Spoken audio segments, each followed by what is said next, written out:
Allez, Boker Tov, Bezrat Hashem, qu'on entende des bonnes nouvelles cette année et cette semaine surtout. Ouais. Mais comme on a passé maintenant aussi une autre étape dans l'année, on espère que cette année là de 2025, elle sera beaucoup plus. Ouais, la Géoula, Bezrat Hashem. Alors bien sûr qu'on n'est pas sommaire sur le 2025, mais étant donné que c'est encore un autre Inyan, alors on va rentrer dans ça l'occasion Bezrat Hashem qu'on puisse avoir le retour des Khatoufim et qu'on arrête d'entendre des mauvaises nouvelles pour les Chayalim et que Bezrat Hashem, ils reviennent tous Bri'im Veshlemim. Alors la semaine dernière, on a parlé d'un grand chidouche. Enfin, pour moi en tout cas, c'est un grand chidouche. On comprend que le Baal à Tanya, il vient nous expliquer que le Benoni, il a l'obligation pour être Benoni, logique, d'avoir ce qui s'appelle l'amour de Dieu et la crainte de Dieu. Mais le chidouche, il va être positionné où? Le chidouche qu'on a appris, c'est qu'en réalité, on a toujours l'impression que quand on te parle d'amour de Dieu et de crainte de Dieu, tu es obligé de ressentir ça profondément. Et des fois, quand tu retrouves le fait que tu ne ressens pas ça, alors tu as l'impression qu'en fait, tu es loin, tu es à côté de ta plaque. Et là, le Admour Azaken va dire, à partir du moment où c'est Beta'alumot, Sichlo, Velibo, à partir du moment où bien même je ne ressens pas vraiment quelque chose d'extraordinaire qui se passe à l'intérieur de moi, mais Bassof, je fais le Maasé, je fais ce que Dieu attend de moi, ou je ne fais pas ce que Dieu ne veut pas que je fasse, à ce moment-là, le Admour Azaken te dit, c'est déjà la preuve que tu as l'amour de Dieu et la crainte de Dieu. Ça, c'est le gros chidouche, parce que jusqu'à présent, on se dit, pourquoi moi je ressens rien? Pourquoi moi je ne ressens pas cette ferveur, cet enthousiasme dans la Vodat Hashem? Je fais ma tfila, c'est un peu froid, c'est un peu ci, c'est un peu ça. Le fait déjà que tu fais, l'Admour Azaken te dit, c'est déjà la preuve que ton cœur et ta tête ont accepté la chose. Donc c'est la preuve que tu as l'amour de Dieu et que tu as la crainte de Dieu. Sinon, tu ne l'aurais pas fait.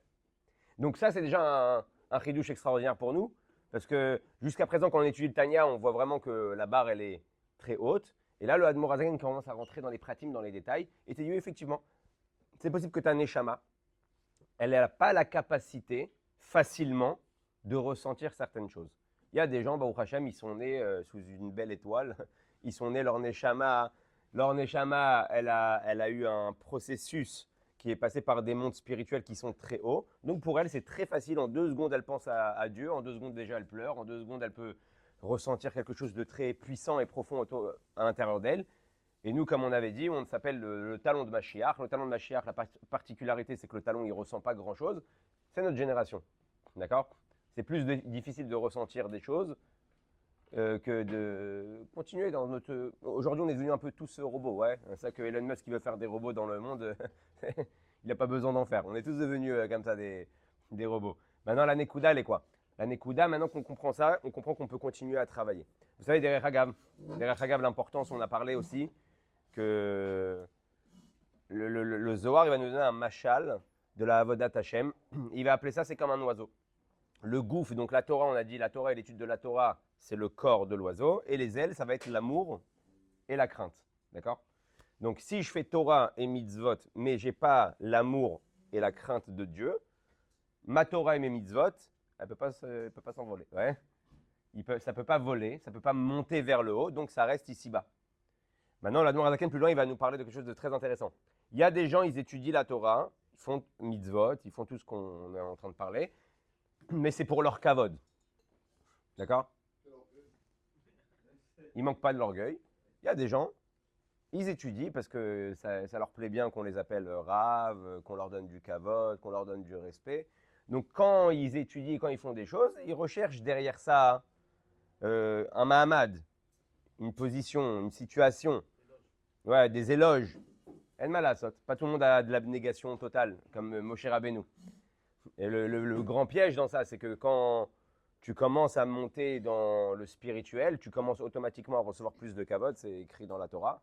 Le vrai kavod, comme il est écrit dans Pirkei Avot, ça passe par la Torah et les mitzvot. Donc tu commences à avoir beaucoup de kavod, tu es très sollicité, et sans t'en rendre compte, tu peux commencer à te la péter. Ouais. donc, hein, te la jouer. Alors maintenant, une fois que tu te la joues, le problème, c'est que tu deviens un petit peu, tu rentres dans un théâtre. Donc tout ce que tu fais, même dans Torah Mitzvot, même quand tu pries Bekavana, derrière, c'est pour que les gens ils te regardent et qu'ils voient, oh, quel tzaddik, va rouler. Alors ça, le Admor Azaken, il va dire que toute cette Torah-là, pas seulement qu'elle ne monte pas, mais elle descend dans les 3 klipot atmeot. C'est-à-dire qu'en fait, ta Torah, et tes mitzvot, elles ont nourri la klipa et elles n'ont pas nourri la Gdusha. C'est-à-dire qu'en fait, tu es parti donner de la force au Yetzer Hara, tu es parti donner de la force au Satan. Dans les forces du mal, tu leur as donné de la force en étudiant la Torah. Comment c'est possible? Comme on a vu dans la Torah, c'est écrit, elle peut être Sam Chaim ou Sam Mavet. C'est quoi, comment on dit ça, le Sam, en hébreu, en bon français? Non, pas médicament, c'est un élixir. Un élixir. Ouais, un élixir de vie ou un élixir du contraire de la vie, chas v'shalom. Et ça va dépendre de comment tu étudies ta Torah, comment tu te présentes à ta Torah. Maintenant, Bassov, qu'est-ce qui va se passer? Le Admour Azakin va nous dire aussi un autre ridouche. Des fois, tu étudies la Torah, pas parce que tu veux un kavod, mais tu ressens rien de particulier. C'est-à-dire, tu étudies parce que tu n'as pas d'amour et de crainte de Dieu quand tu es en train d'étudier. Alors, il te dit, cette Torah-là, elle ne part pas dans les clipotes. Cette Torah-là, elle ne dépasse pas le plafond. Ouais. D'accord? Maintenant, qu'est-ce qui va se passer? Quand tu vas réétudier cette chose-là, donc la réparation, elle est plus facile. Dans les 3 clipotes atmeot, tu dois faire tchouva, et comme quand tu fais une avéra, de la même manière que tu fais une avéra, tu as jeté des forces dans le mal, tu dois faire tchouva et tu dois faire pas mal de réparations pour les sortir du mal. Alors pareil, dans le Limud Torah, c'est la même chose. Quand tu as étudié, on va dire un petit peu neutre, et ben en réalité, le moment où tu vas repasser sur cette Mishnah ou sur cette étude de Torah un beau jour, avec un peu d'amour et un peu de crainte, toute l'étude que tu as fait sur ce même texte ou ce même passage, à ce moment-là, il va prendre des ailes et tu ne prends pas seulement la Torah que tu es en train d'étudier, tu es en train de prendre toute la Torah que tu as étudiée un peu, on va dire, en mode neutre, en mode parvé. Ouais. Si tu as étudié neutre, tu n'as pas pris de plaisir à le faire, normalement ça devrait monter parce que c'est les Shem Shamaim si tu le fais. Si tu n'es pas en train de kiffer et qu'au contraire tu le fais, c'est les Shem Shamaim. Alors regarde. Alors on va parler de ça. La question que tu es en train de poser, c'est une question qui se pose, que le Tzemar Tzedek pose et beaucoup de Mefarshim y posent. C'est sur le psak du Rambam qu'on a une des mitzvahs de la Torah, on a l'obligation d'aimer Dieu. Et là, on a un gros problème. C'est quoi le gros problème? C'est que tu m'obliges d'aimer quelque chose. Quand tu me demandes de faire une mitzvah, tu me dis comment faire la mitzvah. Les tefilines, tu m'expliques, tu me fais un tas d'alachot pour comment lanière tefilin. Pareil pour les matzot, pareil pour le lulav et les arbat aminim et tout le reste de toutes les mitzvot, même dans la tzedaka. Tas d'alachot. Puis on arrive, on te dit, tu dois aimer Dieu. Hein? C'est quoi cette histoire? Tu peux ordonner, et en plus on ne m'explique pas réellement comment aimer Dieu. On me dit, tu as une mitzvah d'aimer Akadosh Baruch Hu. Peut-être Hashem Elokecha. Encore une chose plus difficile, je trouve. Ouais. Il y a encore une chose plus difficile que d'aimer Dieu, c'est de le ressentir. Parce qu'on peut pas Alors, c'est exactement de ça qu'on est en train de parler. Justement, c'est ça le chidouche du Tanya à ce moment-là. Des fois, tu as l'impression que tu ne ressens pas, parce que ça s'appelle Beta Lumot Libo. Tu ne ressens pas parce qu'il est là, c'est dans ton cœur, mais tu n'arrives pas à le ressentir. Donc, du coup, le Tzemar Tzedek qui dit comment le Rambam et comment les poskim et comment la Torah peut te demander d'aimer. Tu peux me demander de mettre les tefilines, parce que c'est une action. Il y a juste à faire la chose. Mais aimer. J'aime ou j'aime pas. Alors le Tzemar Tzedek qui dit qu'en réalité, toute la mitzvah d'aimer Akadosh Baruch Hu, c'est ce qui s'appelle la hitbonenut. Sur ça, tu as l'obligation de faire la chose. Ça veut dire quoi l'hitbonen? Contempler, réfléchir. La réflexion. La réflexion, en réalité, c'est ce qui va t'emmener à Ve'afta et Hashem Lokecha. D'ailleurs, pourquoi on commence à tefila de Modéani?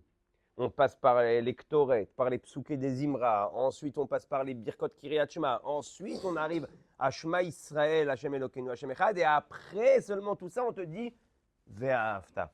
Parce que si tu as réfléchi à tout ce que les Chachamim t'ont mis auparavant, tu ne peux pas ne pas ressentir de l'amour. Que ce soit un amour dévoilé ou même un amour caché, mais tu ne peux pas ne pas ressentir quelque chose envers Akadosh Baruch Hu. Donc, pour le Tzemar Tzedek, l'obligation, il n'est pas kiviachol d'aimer, parce que ça reste un sentiment et ce n'est pas contrôlable. Ton obligation dans cette mitzvah-là, c'est de réfléchir. Le problème aujourd'hui dans nos générations, c'est qu'on n'a pas le temps de réfléchir. Comme je disais tout à l'heure, on est devenus des robots, donc on fait tout vite. La tfila, tchik, on met un petit V, mincha aussi un V. Tac, mon shiur de Torah, on essaie de placer un maximum de V. Super. Aïkar ou Amaasé, le principal, c'est de faire l'action. Mais à Akadosh Baruch Hu, il te demande de t'arrêter avec toi-même. Même des fois, dans ta tfila, tu vois que tu ressens rien. C'est pas grave si le chazan, il trace et il court et il fait le cheval de course. Arrête-toi, réfléchis. Réfléchis, 3-4 minutes. Au lieu de penser à ton travail, réfléchis sur la grandeur de Dieu, réfléchis comment Hachem t'aime. Birchal, c'est Kachour avec la paracha de la semaine. Il y a écrit Ve'ele Shemot, Béné Israël. Et le rabbi il explique que c'est quoi cette Nekuda là. Comment tu m'appelles tout le livre de Shemot, des Rechagav, comment il traduit ça chez les non-juifs. Il traduit le livre de l'Exode, Shemot. Nous, on l'a appelé le livre des noms. Quel rapport? Ça n'a rien à voir. Quoi, tu vas me dire, parce que le premier passou qui commence par Ve'ele Shemot, alors c'est pour ça qu'en réalité on appelle tout le livre Ve'ele Shemot, mais il n'y a pas de lien.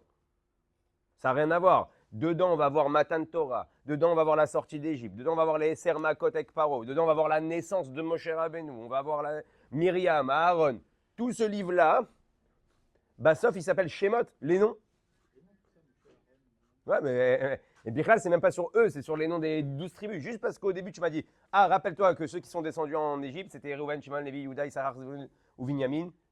Et donc, pour ça, tu m'appelles tout le livre des noms. Et là, le rabbi, en réalité, il explique que le fait qu'Akadosh Baruch Hu, il nous nomme et il nous compte à chaque fois qu'il y a un événement, c'est pour nous montrer l'amour qu'il a particulier envers nous. Et c'est très important pour Akadosh Baruch Hu de commencer le livre de la Galoute en te nommant par ton nom. Parce que ton nom, c'est ta shlichut, c'est ta mission dans ta vie.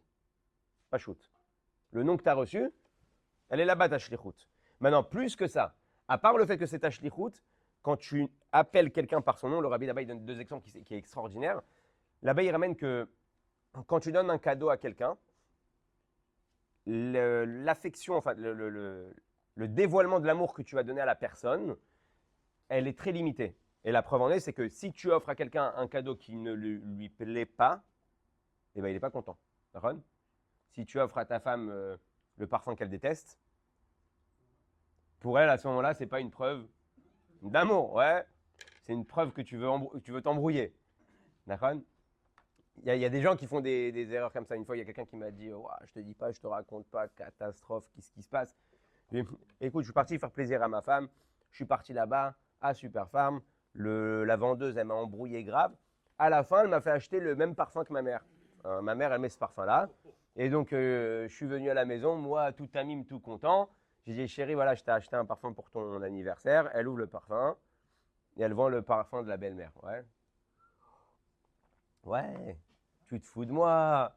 Tu sais que ta mère, elle m'aime pas. Et tu m'achètes le même parfum. Tu veux quoi? Tu veux quand tu sens l'odeur, tu veux te rappeler, penser à ta mère. Et le mec, il s'est retrouvé dans une guerre mondiale. Il ne savait plus comment s'en sortir. Il dit, moi, Tamim, je suis parti là-bas. Elle m'a proposé le parfum de ma mère. Moi, j'ai dit, Mina Shamaim, c'est le parfum de ma mère, en plus de ça.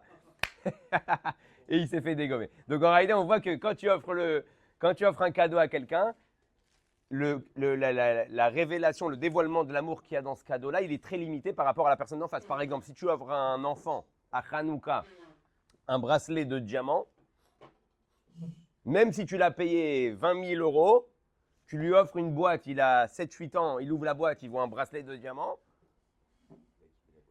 il n'est pas content. Il est dégoûté. Par contre, tu lui as acheté, je sais pas, une voiture téléguidée, télécommandée, d'un coup, tu as payé 200 shekels, là, il est super content, il sort dehors, il arrache la boîte, et c'est pareil avec un grand. Si tu achètes un ami à toi pour ses 40 ans une Game Boy, il ouvre la boîte, il voit une Game Boy. Hein? Ah, ça dépend qui, ouais, c'est vrai, ça dépend qui. Mais il va dire, attends, c'est quoi? C'est pas. Ouais. C'est un peu chelou ton cadeau. Donc le cadeau ne révèle pas forcément un amour inconditionnel. Parce que ça va dépendre du cadeau et ça va dépendre de la personne. Pareil, le rabbi ramène, il y a aussi un autre signe d'affection. Un autre signe d'affection, c'est embrasser et enlacer. Mais ça aussi, c'est limité. Parce que si la personne n'est pas à côté de toi, tu ne peux pas embrasser et limiter. Quand tu prends quelqu'un qui a perdu un proche, tu ne peux pas vraiment lui envoyer des cadeaux. Tu ne peux pas l'embrasser et l'enlacer. Par contre, tu dis tout le temps son nom. Leilou Nishmat. Pourquoi tu dis son nom? Parce que quand quelqu'un t'appelle par ton nom, ça, c'est une preuve d'affection et d'amour. Tu appelles la personne pour ce qu'elle est. Et c'est pour ça qu'Akadosh Baruch Hu, avant qu'on commence la galoute, avant qu'on commence l'Égypte, il dit Ve'ele Shemot. Parce que ne croyez pas que maintenant vous êtes en galère. On a toujours cette impression-là que quand il y a une galère, Dieu il s'est éloigné de nous, ou Dieu il ne nous aime pas. C'est bidouc le contraire. Donc, Ve'e les Shemot, maintenant que vous allez rentrer en Égypte, je vais donner votre nom, parce que par le nom, je peux transmettre cette importance que j'ai pour vous. Et c'est quoi la différence entre les noms et les nombres? Hachem, en général, il nous nomme, mais en plus, il nous compte.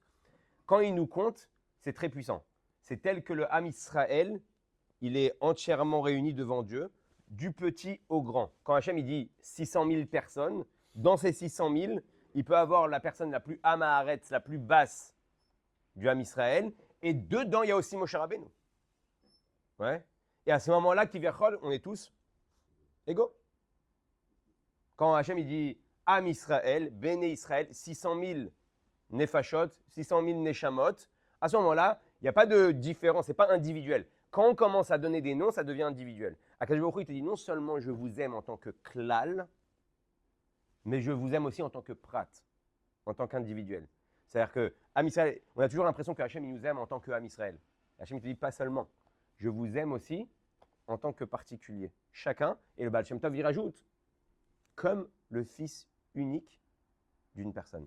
C'est-à-dire l'amour que Dieu il a envers toi, c'est pas il t'aime comme un de ces 600 000 enfants qu'il y a dans le Ham Israël.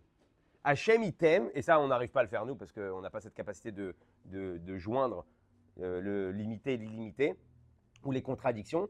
Hachem, même s'il a 600 000 enfants ou des milliards d'enfants ou toute la création lui appartient, il t'aime à toi particulièrement. Et il aime tout le monde, hein, Kadosh Baruch Hu. Bémet, il aime tout le monde. Mais comme si personne n'existait autour de toi.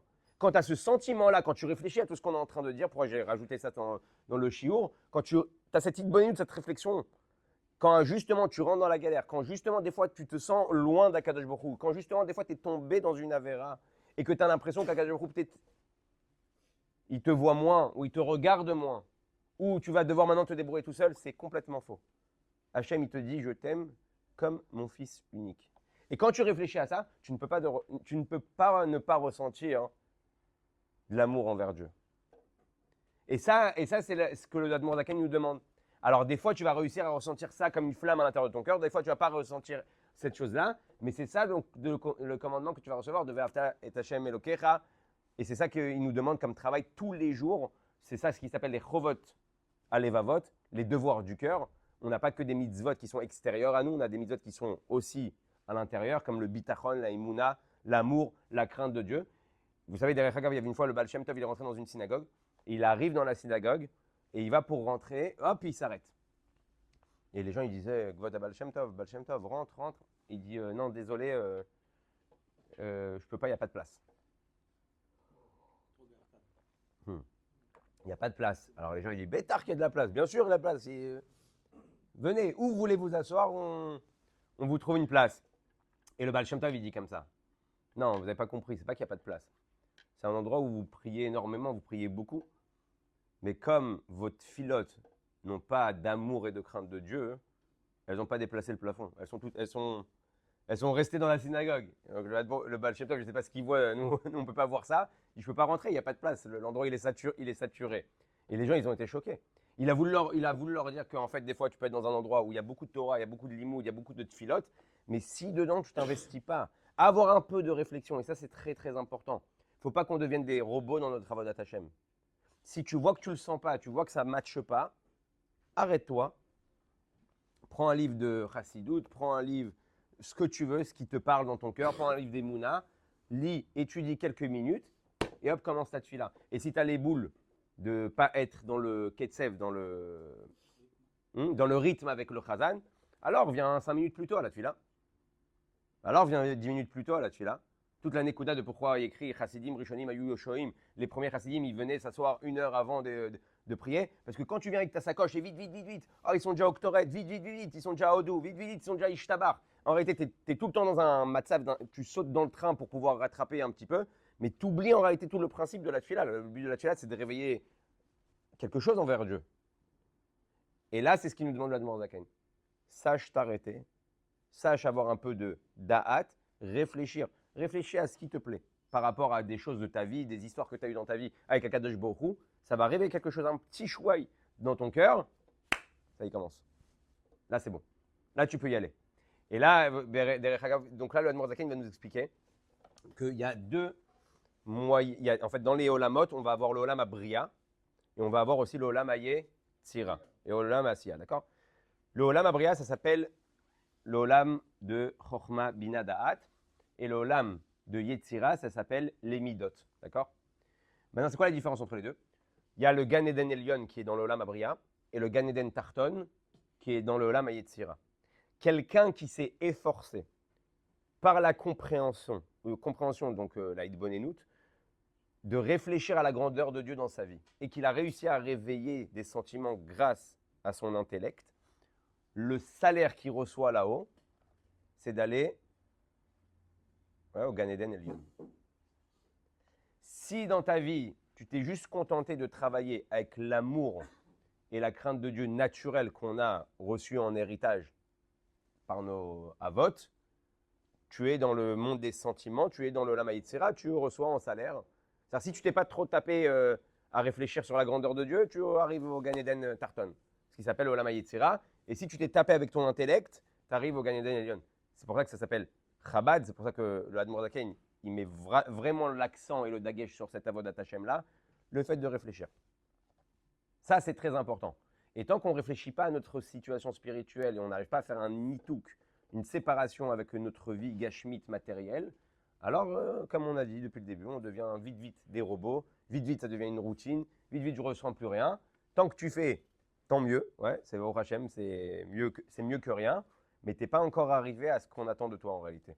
Et là, il nous dit Iné keshema amik be'inyan ze betalumot vedvunot libo umocho ou piv velibo shavin shemekaim ben pardon ken bepiv kefish asher nigmar bedvunot libo umocho dainu liot betorat Hashem chefzo veyege ba yomam valayla bepiv. Donc quand tu vas réfléchir à tout ça et que tu vas commencer à t'investir réellement, c'est pour ça qu'on appelle le essek de la Torah un essek, on appelle ça un commerce. Ouais, si tu traduis ça, c'est quoi un essek? C'est un business. Pourquoi la Torah elle te dit la asok ba Torah? Dis-moi, l'ilmod Torah. Okay? Pourquoi tu me dis la asok toujours ba Torah? Essek à Torah. C'est quoi ce essek? Pourquoi essek c'est la Torah, c'est du business? Il y en a, ils vont te dire, ouais, c'est du business. Bidiouk. Le business, c'est un truc qui ne te lâche pas. Tu te réveilles le matin, tu penses à ta tfila. Ouais, quand tu penses à ta tfila, c'est à quelle heure je vais finir ma tfila pour aller au travail. C'est-à-dire que même en fait, quand tu te lèves pour aller à la tfila, tu penses à quoi dedans? À quelle heure tu vas au travail. Et quand tu vas dormir le soir, tu réfléchis déjà, mais alors Birklal, aujourd'hui, Baruch Hashem, que le travail il est rentré dans notre poche, dans le smartphone. Si tu reçois un mail ou tu reçois un Inyan du travail, même à minuit, je réponds maintenant, tu sais quoi, je vais préparer peut-être le mail et demain matin, je lui envoie. Attends, je vais rechercher des photos qu'il m'a demandé. Attends, ça, c'est un essek. C'est que tu es entièrement dedans. Alors Hachem, il te dit, je veux exactement la même chose dans la Torah. Est-ce que pour toi, c'est un essek, la Torah? Est-ce que quand tu te lèves le matin, tu penses à quel moment dans la journée tu vas étudier? Et quand tu vas dormir, tu réfléchis à ta journée de lendemain, qu'est-ce que tu vas étudier? Ça s'appelle essek à Torah. D'accord? Et dit Vechen maaser yadaim ushar evarim mekayimim hamitzvot kefi ma shenigbar bidnot libo umucho. הרי תבונות זו מתלבשת במעשה דיבור מחשבת התורה והמצוותיה, להיות להם בחינת מוחין וחיות גתפין לפרח הלילה, כאילו עסק בהם בתחילו ורחמו ממש אשר בהתגלות ליבו. Donc même si tu réfléchis à tout ce qu'on a dit et que tu n'as pas réussi à réveiller un vrai sentiment de dingue envers Dieu à ce moment-là, à partir du moment où cette réflexion t'a emmené à tout de suite vouloir t'améliorer dans la Torah et les mitzvot, pour Akadosh Baruch Hu, c'est considéré que tu as servi Dieu, Be'ahava ou Be'ira, avec l'amour et la crainte. Donc il te dit, Ubechafza vechasheka vechouka umurgeshet belibo venafsho atzmea lachem bipnei reshve esh avatosh belibo kanal. Et là on comprend une chose et juste fini avec ça. Nimtzenu lemedim shenechitzut eitorerut shalavat Hashem belibo ilora kedesh adam yilmod Torah veikam et kol hamitzvot kedebay. C'est pas seulement pour faire la Torah et les mitzvot comme il faut qu'on te demande ça.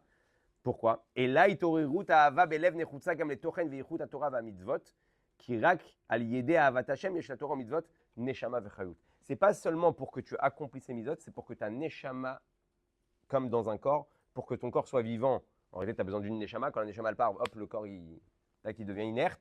Pour que ta Torah et tes mitzvot, ça ne devient pas quelque chose de comme un corps sans neshama. Donc, ce n'est pas seulement le fait de faire, c'est aussi pour que ta Torah et tes mitzvot soient de qualité. Tu as besoin de cette réflexion-là. C'est ça qui nous dit l'Admor Zaken. Le Benoni a l'obligation, pour pouvoir s'appeler Benoni, aussi d'avoir des moments de réflexion entre lui et Hachem. Alors, chez les Breslev, c'est plus dans le côté, par exemple, de Hitbodedut, ouais, d'aller prier seul avec Hachem et parler. Chez Chabad, c'est plus le côté de Hitbonenut. Je ne suis pas en train de dire ça c'est mieux ou pas ça c'est mieux, qu'à chaque fois les gens, dès que tu dis quelque chose, d'accord, c'est pas ça du tout le Inyan. Mais la Voda, le Dagesh, l'accent qu'il y a chez Chabad, c'est Davka la Hitbonenut. On ne te demande pas forcément de parler, ouais, ça s'appelle de toute façon la prière. Ok, ça c'est encore un autre domaine. Mais on te demande, oui, de t'arrêter avec toi-même. Arrête-toi le soir quand tout le monde va dormir.